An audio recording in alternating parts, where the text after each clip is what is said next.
జరుగుతా ఉన్నాయండి. ఎస్ సుమిత్ర గారు, థ్యాంక్ యూ. మళ్ళీ వస్తానండి. మనతో పాటు కాంగ్రెస్ నుంచి కత్తి వెంకటస్వామి గారు కూడా జాయిన్ అయ్యారు. వెంకటస్వామి గారు, గుడ్ మార్నింగ్ అండి. ఎస్, వెయిట్ చేయండి అండి, నేను మళ్ళీ మీ దగ్గరకు వస్తాను. ఎస్, వెంకటరెడ్డి గారు ఎలా చూడొచ్చు అంటారు దీన్ని? అంటే ముందుగానే కాంగ్రెస్ తో చర్చలు జరిపి కాంగ్రెస్ పార్టీ నుంచి ఫోన్ కాల్స్ రావడం, విజయ్ తో మాట్లాడడం కారణంగానే బీఆర్ఎస్ వెనకుంచి ఇదంతా నడిపిస్తుంది అనేది కూడా ఒక ఆరోపణ. దాన్ని ఎలా చూస్తారు మీరు? ఎందుకంటే విజయ్ అధిక మెజారిటీతో గెలిచినా గానీ ప్రభుత్వ ఏర్పాటుకి వెనుకంజులు ఉన్నారు. ఆయనకి అసలు అది అసంతృప్తనే చెప్పుకోవచ్చు మనం. అప్పటి వరకు మద్దతు ఇస్తామన్న సిపిఎం గానీ ఇతర చిన్న పార్టీల నేతలు గానీ వెనుకంజు వేయడం కూడా మనం చూస్తున్నాం. అంతా బీజేపీయే నడిపిస్తుంది అనే ఆరోపణలకి మీ సమాధానం ఏంటి? ముందుగా మీకు, అలాగే జీ తెలుగు న్యూస్ ప్రేక్షకులకి, ప్యానెల్ ఉన్న సుమిత్ర గారికి, వెంకటస్వామి గారికి నమస్కారం. నమస్తే. ఇప్పుడు బీజేపీ అక్కడ పాత్ర ఎక్కడ కనిపిస్తుంది? ఎవరి పేరు కనిపిస్తుంది అక్కడ?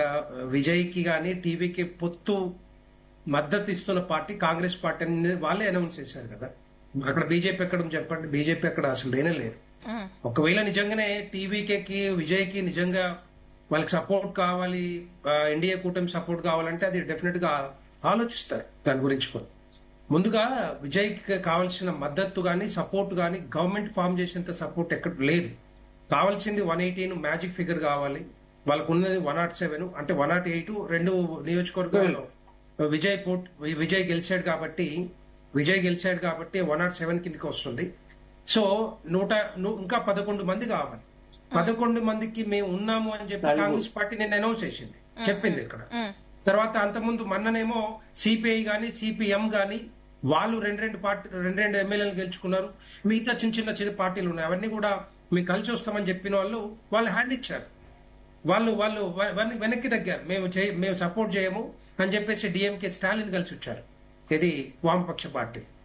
ఆ విధంగా ఆయనకు సపోర్ట్ లేదు కాబట్టి మరి ఏదైనా కూడా ఒక స్టేబుల్ గవర్నమెంట్ రావాలంటే, స్టేబుల్ గవర్నెన్స్ రావాలంటే ఒక పార్టీకి, ఏ పార్టీకి అయినా కూడా మ్యాజిక్ ఫిగర్ దాటి ఉండాలి అట్లీస్ట్. అంటే ప్రెసెంట్ హంగ్ ఏర్పడిన తర్వాత గవర్నర్ చేసే, అంటే మనం ప్రొసీడ్ అయ్యే ప్రొసీజర్ చూస్తే మనం ఎవరికైతే మెజారిటీ ఉంటుందో, ఏ పార్టీ మెజారిటీ సీట్లను గెలుస్తుందో వాళ్ళనే పిలిచి వాళ్ళతో మాట్లాడడం కానీ, ప్రభుత్వ ఏర్పాటుకు కావాల్సిన చర్యలు తీసుకోవడం కానీ, ఇతరత్ర పార్టీ నేతలతో మాట్లాడి అదే అందుకని గవర్నర్ గారు ఒకటి చెప్పారు, మీ దగ్గర ఒకవేళ నిజంగా గవర్నమెంట్ ఫామ్ చేయాలంటే ఒక 118 మెంబర్స్ నేమ్స్ కానీ ఎమ్మెల్యే సపోర్ట్ మాకు ఒక లిస్ట్ పంపించండి, ఇమ్మీడియట్ గా will call for oath of ceremony అని చెప్పేసి చెప్పారు. కానీ వాళ్ళ దగ్గర లేదు. వాళ్ళ దగ్గర మద్దతు ఇచ్చే వాళ్ళు వెనక్కి తగ్గారు.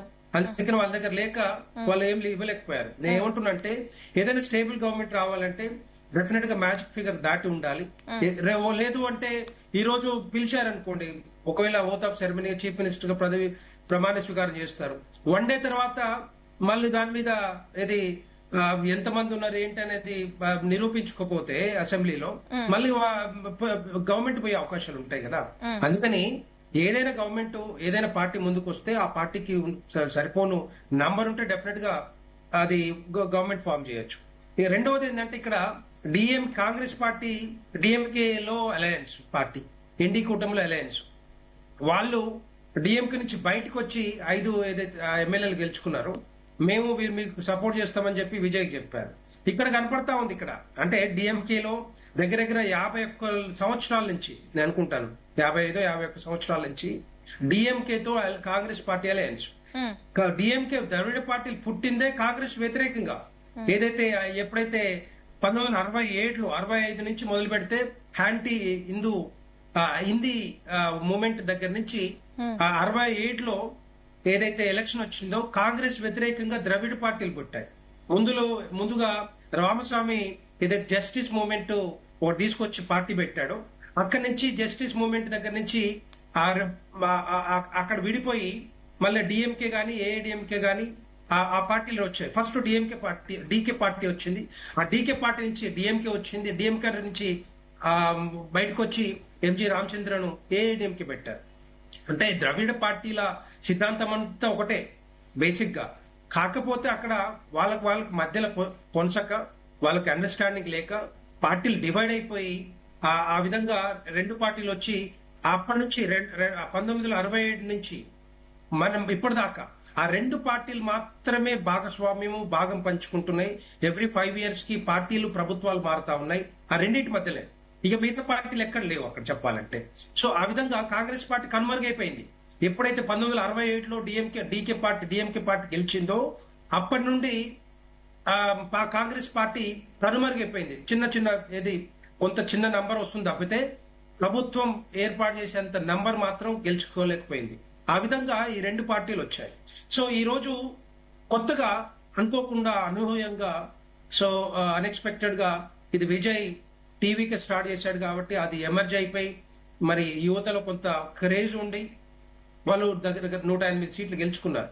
కానీ సరిపోన్ ప్రభుత్వం ఏర్పాటు చేసేంత నంబర్ గెలుచుకోలేకపోయింది. అదొక మైనస్ వాళ్ళకి. సో ఆ విధంగా రేపొద్దున ఏ పార్టీలు ఏ విధంగా జతగడతాయి, ఏ విధంగా ముందుకు పోతాయి, ఏ విధంగా ప్రభుత్వాన్ని ఏర్పాటు చేసే దిశగా పోతాయి అని చెప్పి అది డెఫినెట్ గా ఒక క్వశ్చన్ మార్క్ లాగా ఉంది.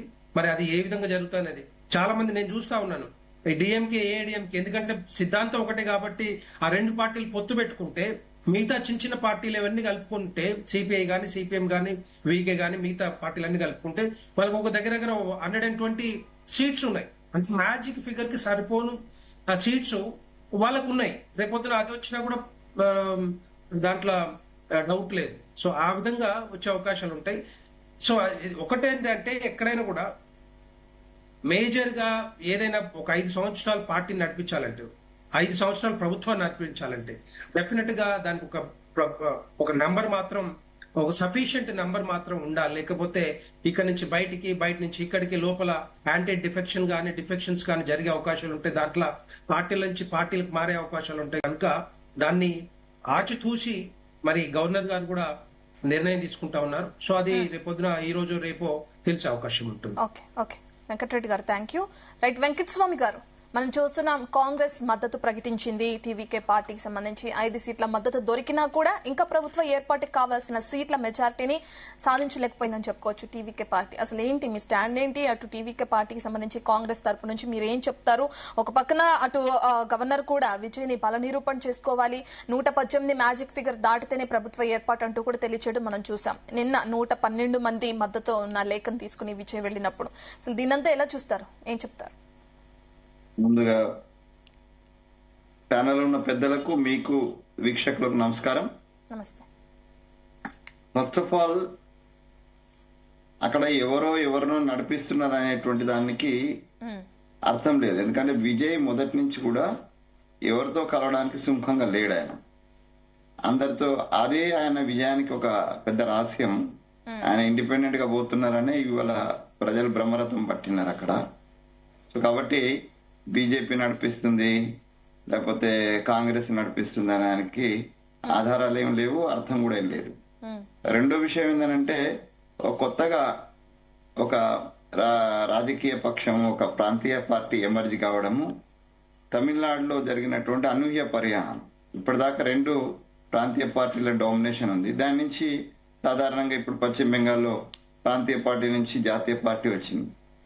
అట్లాంటి అవకాశం లేకుండా మళ్ళా ఒక ప్రాంతీయ పార్టీ అదే తమిళ కాన్సెప్ట్ లో, తమిళ సైద్ధాంతిక భూమిక మీదనే తమిళ లోకల్ సంబంధించినటువంటి ఫీలింగ్ తోటి, ఆకాంక్ష తోటి వచ్చినారు. వారికి మనం అభినందన తెలియజేయాలి. ఒక కొత్త ఒరవడికి తమిళనాడు ప్రజలు పట్టం కట్టినందుకు ఆ ప్రజలకు కూడా మనం అభినందన తెలియజేయాలి. ఇక ప్రభుత్వ ఏర్పాటు విషయానికి వస్తే సాధారణంగా ఎవరికి మెజారిటీ ఉంటే వాళ్ళని పిలుస్తారు. ఒక్కోసారి మెజారిటీ లేనప్పుడు, హంగ్ ఉన్నప్పుడు ఆనవాయితీ ఏందనంటే ఆ ఉన్న పార్టీలలో అత్యధికమైనటువంటి సీట్లు గెలుచుకున్న పార్టీని ప్రభుత్వానికి ఆహ్వానిస్తారు. ఇది ఆనవాయితీ.